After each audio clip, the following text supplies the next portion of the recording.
Hello everyone, आज हम लोग पढ़ने वाले हैं क्लास 11th की हिंदी की बुक आरोह की फर्स्ट चैप्टर नमक का दारोगा। इसके लेखक है प्रेमचंद और इनका असली नाम है यानी इनका मूल नाम है धनपत राय। राइट, तो चलिए चैप्टर को स्टार्ट करते हैं और देखते हैं क्या लिखा है।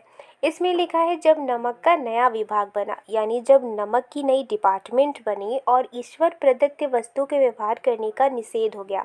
नमक क्या है? एक नेचुरल थिंग है और इसके यूज़ करने की मनाही हो गई यानी कि यूज़ करना मना हो गया। तो लोग चोरी छिपे इसका व्यापार करने लगे। किसका? नमक का व्यापार करने लगे। क्यों? क्योंकि नमक जो है बहुत इम्पॉर्टेंट थिंग है और वो हर एक रेसिपी में यूज़ की जाती है और लोग तो बिना नमक के कोई व्यंजन बना नहीं सकते और अगर बनाएंगे भी तो वो खाने में अच्छी नहीं लगेगी। राइट।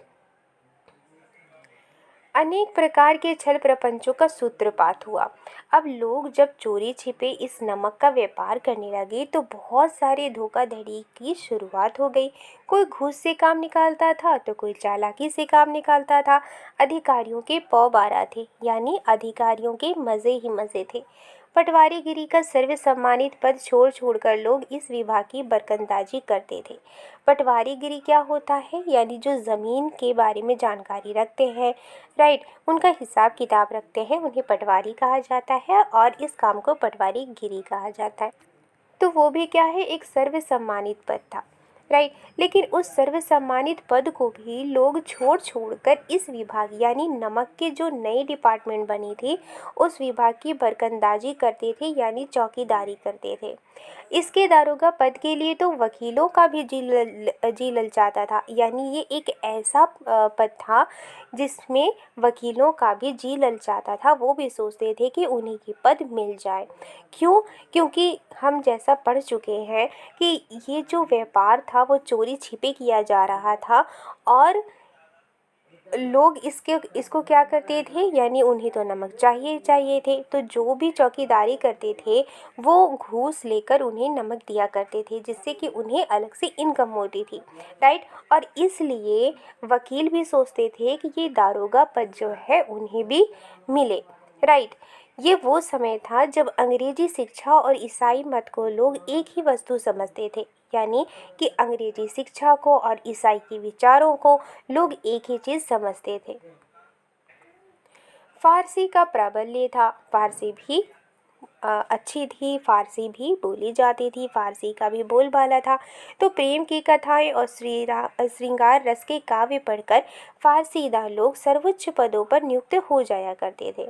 यानी कि प्रेम की कहानियाँ पढ़कर और श्रृंगार रस के कविताओं को पढ़कर जो फारसी बोलने वाले लोग भी थे वो भी सर्वोच्च पदों पर नियुक्त हो जाया करते थे, उन्हें भी ऊंचे पद मिल जाया करते थे। राइट, आगे लिखते हैं। आगे लिखा है, मुंशी वंशीधर भी जुलेखा की वीरा कथा समाप्त करके मजनू और फरहाद के प्रेम वृत्तांत को नल और नील की लड़ाई और अमेरिका के आविष्कार से अधिक महत्व की बातें समझते हुए रोजगार की खोज में निकले। यहाँ पर बात किसकी की जा रही है? मुंशी वंशीधर की बात की जा रही है। तो मुंशी वंशीधर ने भी जुलेखा की वीरा कथा समाप्त करके और मजनू और फरहाद के जो प्रेम वृत्तांत थे उनको नल और नील की लड़ाई और अमेरिका के आविष्कार से ज़्यादा वैल्यू देते थे और उन्हें वैल्यू देते हुए रोजगार की खोज में निकले।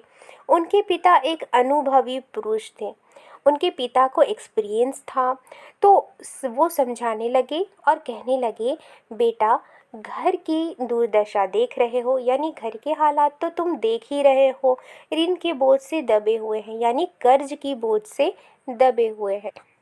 लड़कियां हैं वो घास फूस की तरह बढ़ती चली जाती हैं।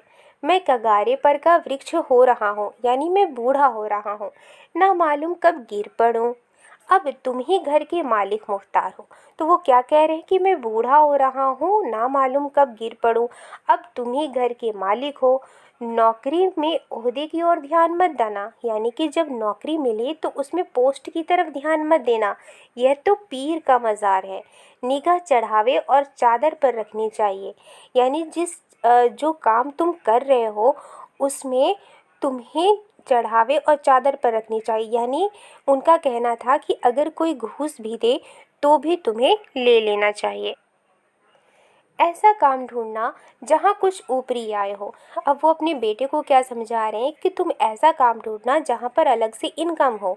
मासिक वेतन तो पूर्णमासी का चांद है, यानी जो सैलरी मिलती है वो तो पूर्णमासी का चांद है, जो एक दिन दिखाई देता है और घटते घटते लुप्त हो जाता है। यानी कि जो सैलरी मिलती है वो महीने में एक बार मिलती है और पूरे महीने उसी सैलरी को चलाना पड़ता है। तो इसलिए वो पैसा क्या होता है, धीरे धीरे कम होना शुरू हो जाता है।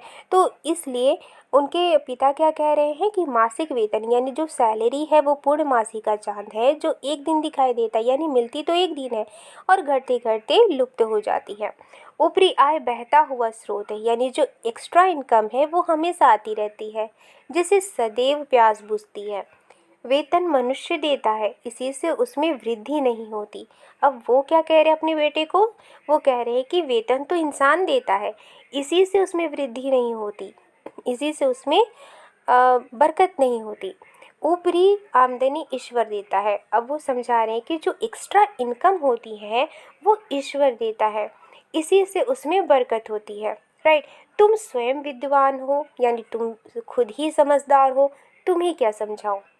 इस विषय में विवेक की बड़ी आवश्यकता है, इस विषय में समझदारी की बड़ी आवश्यकता है। मनुष्य को देखो, उसकी आवश्यकता को देखो, यानी इंसान को देखो, उसकी ज़रूरत को देखो और अवसर को देखो। यानी उनका कहना था कि इंसान को देखो और उनकी ज़रूरत क्या है उसे देखो और किस तरह की अपॉर्चुनिटी है उसको देखो। राइट। यानी कि वो सीधा सीधा ये समझाने की कोशिश करे कि अगर कोई तुम्हें घूस दे तो तुम उस घूस को ले लो। राइट। और ये एक्स्ट्रा इनकम है। उसके उपरांत जो उचित समझो करो। फिर वो कहते हैं कि उसके बाद जो उचित समझो करो। राइट। गरज वाले आदमी के साथ कठोरता करने में लाभ ही लाभ है, यानी जिसे गरज है उसके साथ कठोरता करने में फ़ायदा ही फ़ायदा है, लेकिन बेगरज को दांव पर पाना ज़रा कठिन है, यानी जिसे गरज ही नहीं है उससे दांव पर पाना ज़रा कठिन है। एग्जाम्पल कि अगर किसी इंसान को जैसे नमक चाहिए तो उसे गरज है और वो रिक्वेस्ट करेगा कि नहीं उसे नमक चाहिए ही चाहिए, जिस तरह से नमक का व्यवहार करना निषेध था। राइट। तो उस वक्त क्या है, जो उन्हें देंगे नमक वो उनसे एक्स्ट्रा जो मनी है वो लेंगे। राइट। और वो जितना बोलेंगे वो तो उन्हें पैसे मिलेंगे ही। राइट। लेकिन जिन्हें उस चीज़ की ज़रूरत ही नहीं है तो उसे उस पर जो डिमांड होती है पैसे की वो उसे कर पाना कठिन होता है। तो इन बातों का को निगाह में बांध लो। तो वो क्या कह रहे हैं कि इन सारी बातों को निगाह में बांध लो।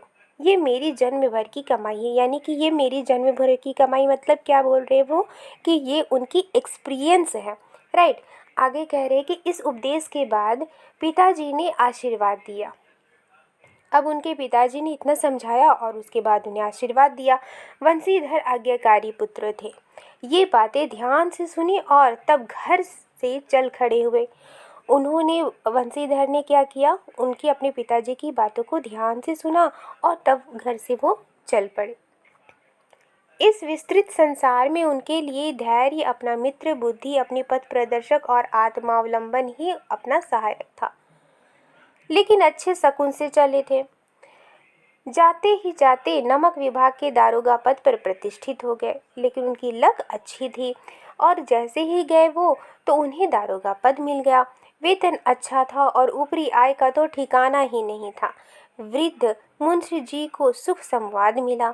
जो उनके बूढ़े पिताजी थे उनको ये बहुत अच्छी खबर मिली तो फूले न समाये। महाजन कुछ गर्म पड़ी, कलवार की आशालता लहलहाई। तो जो महाजन जो उनके घर में आया करते थे पैसे के लिए तो वो कुछ नरम पड़े, क्योंकि उन्हें लगा कि अब तो इन्हें दारोगा पद के लिए नौकरी मिल गई है। तो वो क्या, उन्होंने वो नरम पड़ गए। राइट। और उन्हें आशालता लहलाई मतलब उन्होंने आशा उन्हें नज़र आई कि अब तो उनसे पैसे मिल ही जाएंगे। राइट। पड़ोसियों के हृदय में शूल उठने लगे, यानी जो पड़ोसी थे वो जलन करने लगे। आज के लिए बस इतना ही। नेक्स्ट वीडियो के लिए लिंक डिस्क्रिप्शन बॉक्स में दे दी गई है, आप वहां से देख सकते हैं। मिलते हैं नेक्स्ट वीडियो में। Thank you.